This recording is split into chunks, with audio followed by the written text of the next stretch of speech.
So if you have content and people want to see it, you don't have to go onto a TV station or a CD anymore.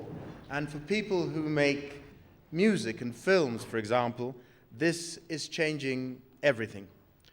So the video that you're about to see now is an early masterpiece by the group that everyone now knows as Just a Band. They released it straight to YouTube, where nearly 500,000 people watched it.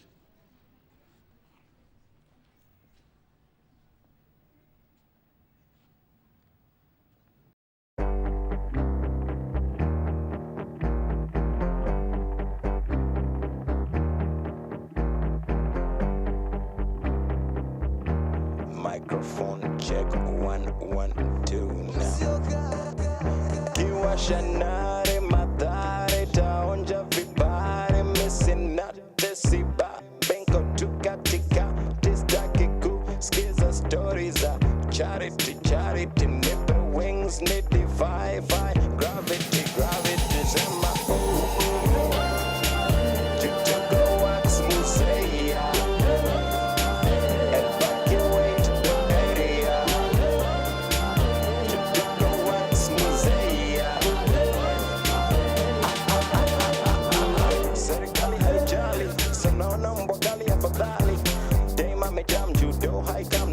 kumshow ati life ni exam juu mtatupiwa sufuria na hizo ni aibu ndogo ndogo misipendi so nikikupita tao jua siyo madharau rau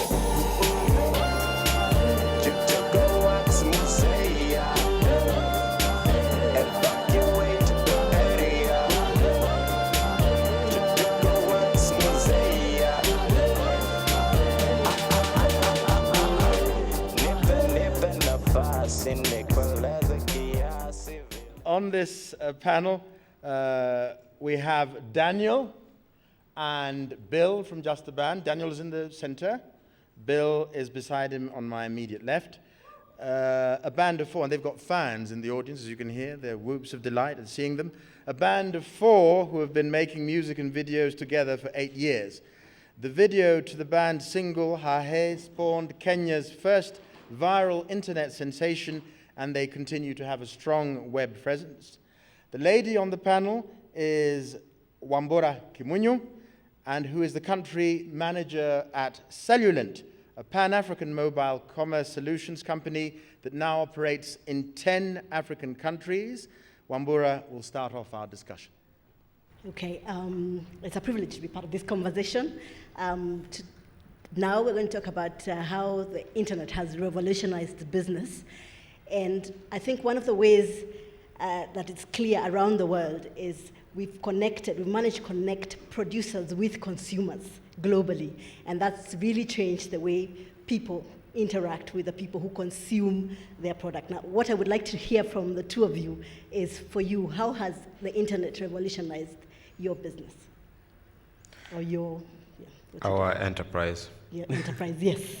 When we started, we were bedroom musicians. So then we took our music to TV and they said, we're not gonna play this. And so the thing was, we have something that we think is interesting.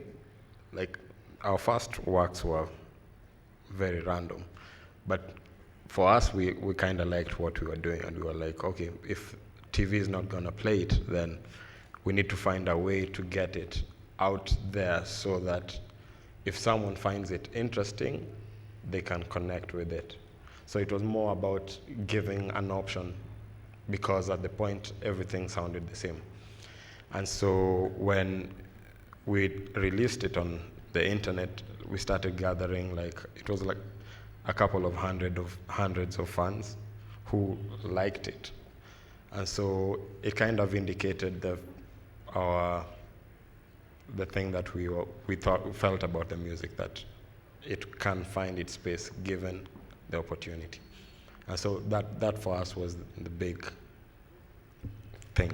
Yeah, Okay. plus the freedom that the internet gives you to actually put things out the way you want to, as opposed to saying, like the way Bill was saying just now, the reason that we couldn't get the music or the videos on TV was because we were apparently doing stuff that didn't fit into people's idea of what Kenyan music should sound or look like. Although coming from a creative point of view, it's like the point is supposed to be to push things forward, so it's going to be a bit of a hard sell in the beginning, and you need people who believe in you, who are in charge of the distribution channels to put them out there, but then the internet puts that in your hands in terms of if you believe in what it is that you're doing, then it's possible for you to put stuff out and try and find an audience. Well, it's a bit more difficult because you're doing it by yourself, but you can start. Okay, yeah. great. I come from the side of the business. I mean, like I said, there's a more between the producers and the consumers. And then there's us who provide the platforms, and then there's the mobile network operators who provide the pipes and the channels. And my sense is, from where I'm standing and where I'm sitting, that the consumers have gotten online much faster than the producers. The producers are hesitant for some reason. So what I want to know is, what do you think the challenges are for digital entrepreneurs or for entrepreneurs to get online, or why is there hesitation? What do you think?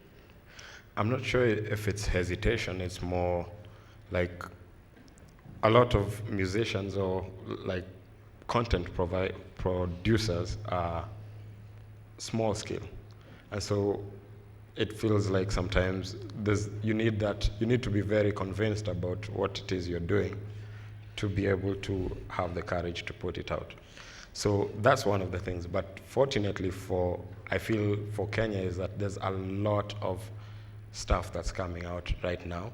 So the thing is to find a way to collaborate between us guys and you guys and the owners of the channels.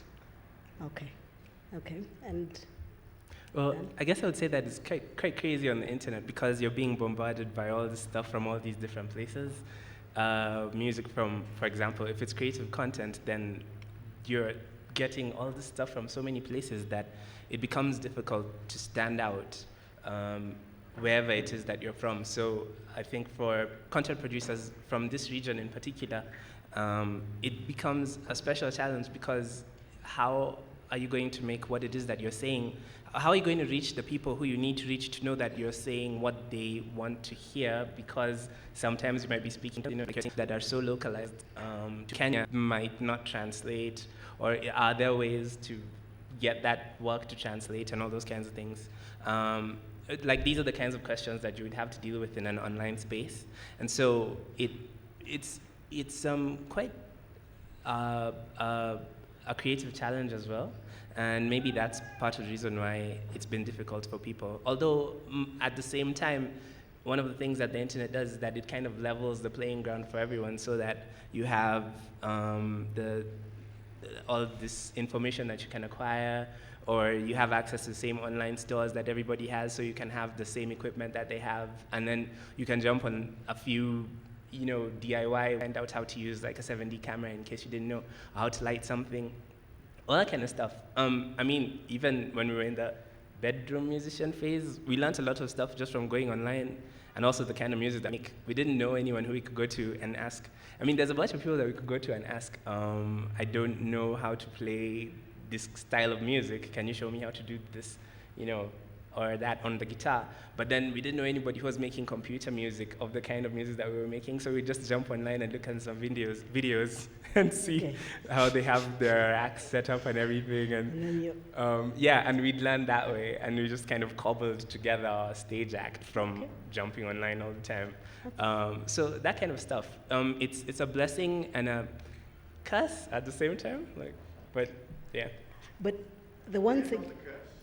Okay. Thank you very much, ladies and gentlemen. All right.